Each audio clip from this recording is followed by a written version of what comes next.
What's going on, guys?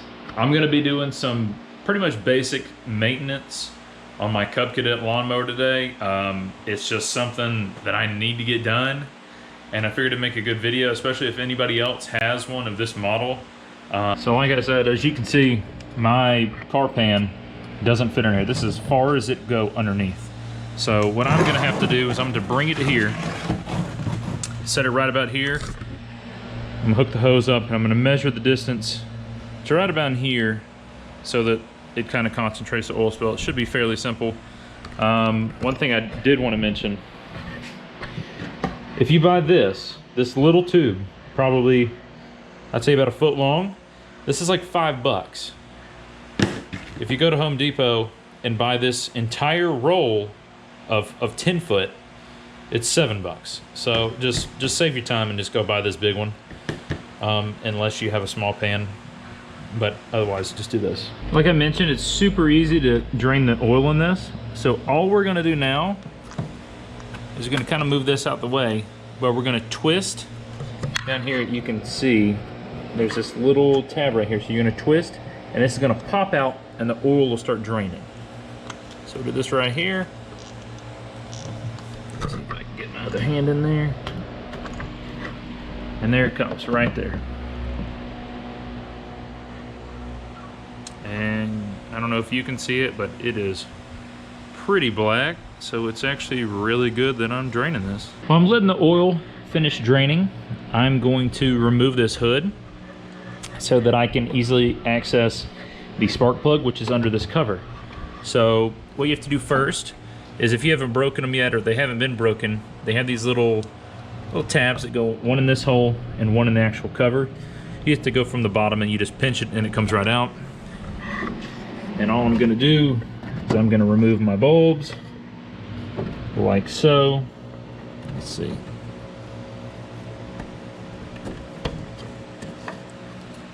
And I'm just gonna set these over here to the side, just out of the way. They're dirty. I probably need to replace them eventually, but I just haven't got around to it. Set those there so that now, I don't know if I can do it with one hand. I might be able to, but down here, if you can see, it's almost like a catch, and if you rotate it to here, it can slide right out. So now we have access to the whole motor. To get to the spark plugs, it's literally one 8mm bolt here, one here, and then one hidden back here, which is kind of the toughest one because the gas tank's in the way. But there's one back there, and then this cover comes off, and our spark plug is right here. You could probably do it without removing the cover if you could finagle your hands in here, if you had I don't know, a pair of long pliers and you were careful with it, but I just feel like it's easier to remove the 3 8mm bolts that are just holding that cover on. Just makes it a lot easier. Now that our oil is all done, to keep from making a mess, you're gonna wanna push it back in just like you did it before, just like you undid it, and then lock it. Once it's in the locking place, right there, you see the little pins back in its spot, you can then take this hose off. I recommend getting like a rag or something on this side. Just slide it off very gently. It's gonna be good right there. Cap's on, and we're all done draining the oil. All right, so we got the filter off.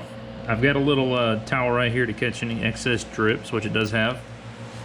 The kind of filter you need for at least this model is right here. This is the exact part number and everything. I bought a direct Kohler replacement. There's other ones out there on Amazon you could buy. Probably could fit, but I wanted to make sure that I got a direct replacement for it. But what we're gonna do is, like we do always with filters, is we're gonna put a little oil in it and then around the O-ring. So, got some of my oil.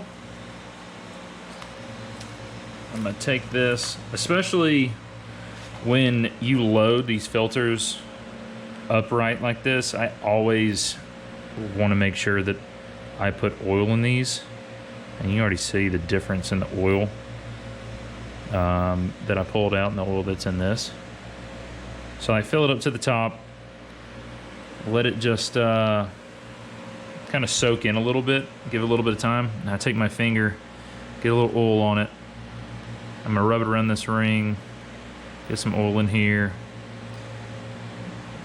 You never want to put your O-ring in dry. You always want to make sure you put a little oil on it.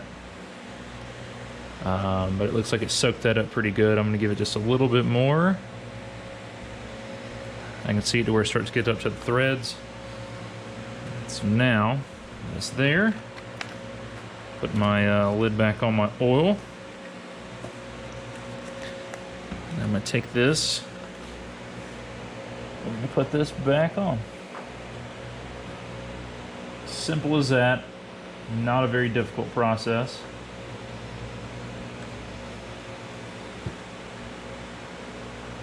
I always like to do it hand snug.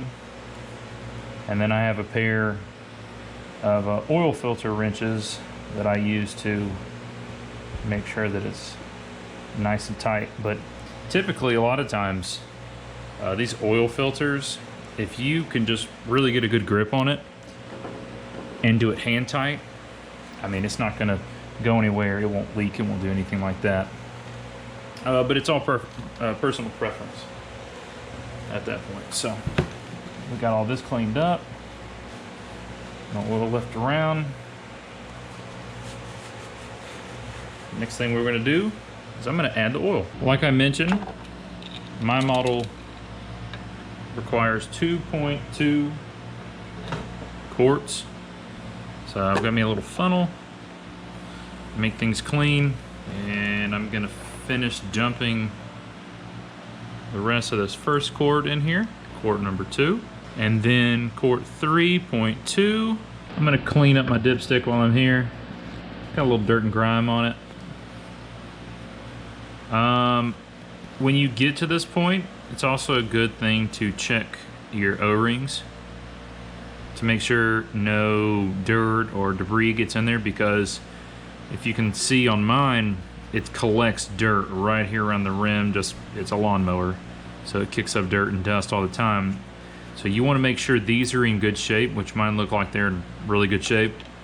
And if they're not, you're going to want to replace them. I can put some links below, but also you can pick those up at Home Depot, Lowe's, you know, Harbor Freight, any local store. You can pick these up for very, very cheap. You can get a pack of them, but I'll link a spot in the description for them.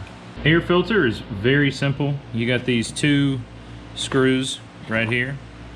You just undo them both. You can get 2 hands on them if you want. It's not gonna hurt anything.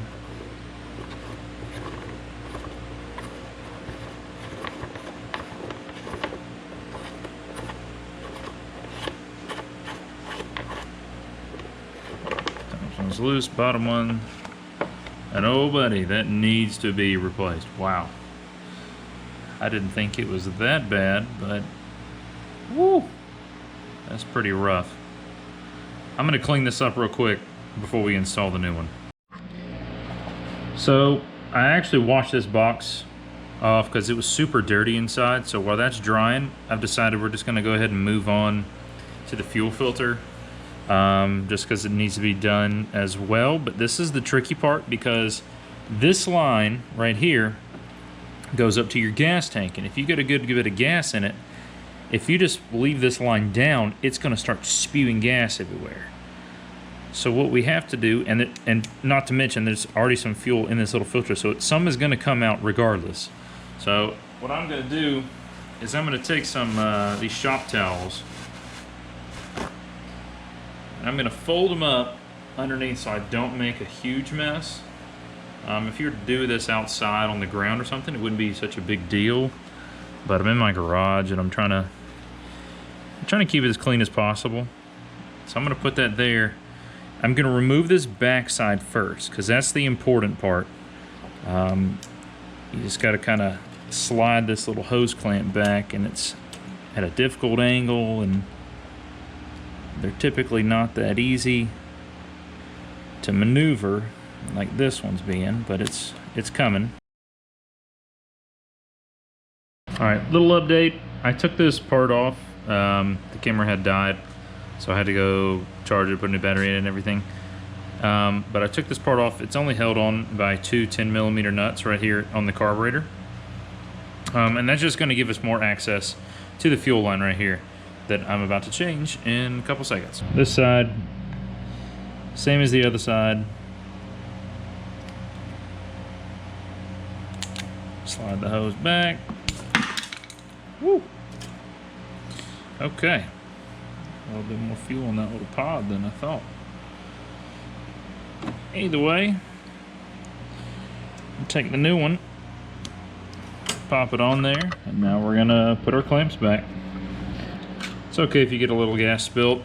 Gas evaporates pretty quick, so just wipe all your stuff down, clean it all up, and you'll be good. I did want to mention earlier, I said there was 3 8mm. There's actually 4. There's one right here that holds on the airbox housing that you have to take off to remove the airbox housing. I just forgot about that one, but we're gonna remove all these now. Bolts are out. Gotta remove this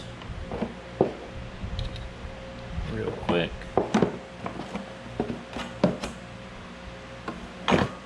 Pull forward, and it's open.